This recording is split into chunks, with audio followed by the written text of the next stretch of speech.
le président du Rassemblement national prend la tête du groupe Patriotes pour l'Europe imaginé par Viktor Orban. On y trouve l'extrême droite la plus rance, et une russophilie assumée. Un lot de consolation. À défaut d'avoir obtenu Matignon à l'issue d'élections législatives décevantes pour le RN, en dépit d'une réelle progression à l'Assemblée nationale. Jordan Bardella a été nommé ce lundi 8 juillet à la tête du groupe Patriotes pour l'Europe. Imaginé par le Premier ministre hongrois Viktor Orban, partenaire du Rassemblement national à l'international. Ce rapprochement, que le parti le péniste a volontairement passé sous silence lors de la campagne des législatives pour ne pas réactiver l'embarrassant procès en russophilie, est le fruit des larges résultats obtenus par le RN le 9 juin, devenant la plus importante délégation du Parlement européen.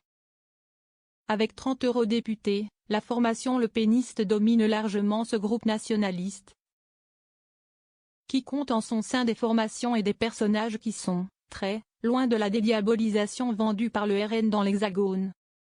Nostalgie de Mussolini et Lobigé. Prenons en exemple le général italien Roberto Vanacci, qui portait les couleurs de la Lega aux européennes, et qui a été désigné vice-président des Patriotes pour l'Europe aux côtés de Jordan Bardella.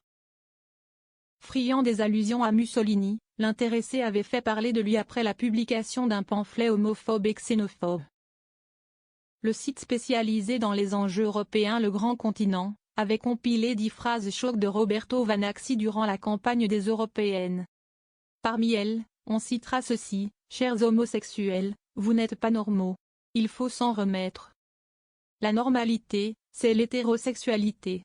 Mais si tout vous semble normal, c'est à cause des intrigues du lobby gay international qui a banni des termes qui, il y a quelques années encore, figuraient dans nos dictionnaires: pédéraste, folle, invertie, tapette, emmanchée, fiotte, tafiole, lopette, tarlouse, sodomite, qui sont aujourd'hui susceptibles de vous faire passer devant un tribunal.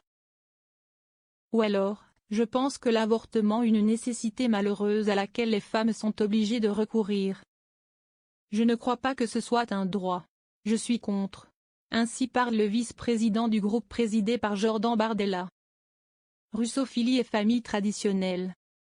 Au-delà de cet allié italien, le groupe des Patriotes pour l'Europe a une forte coloration pro-russe.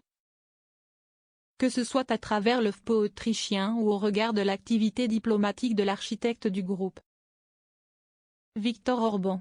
Détail troublant, ce mariage intervient au moment où le Premier ministre hongrois a provoqué un tollé en allant rendre visite à Vladimir Poutine, au détriment de la solidarité européenne exprimée à l'égard de l'Ukraine.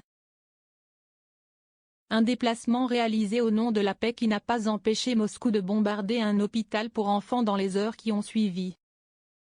La présidence par Jordan Bardella de ce groupe ouvertement russophile interroge. Tant le patron du RN n'a eu de cesse de tenter de se défaire de cette image durant la campagne, allant jusqu'à faire disparaître le livret défense du programme de Marine Le Pen, lequel proposait une alliance stratégique avec Moscou, du site du RN. Avec l'apport du contingent du parti le péniste, le groupe des Patriotes pour l'Europe devient le 3e groupe du Parlement européen. Pour le Premier ministre hongrois, l'objectif de ce groupe est de se positionner contre le soutien militaire à l'Ukraine, contre l'immigration illégale et pour la famille traditionnelle. Voilà qui détonne avec le ton policé employé par le RN en France, et qui en dit long sur ses réelles aspirations.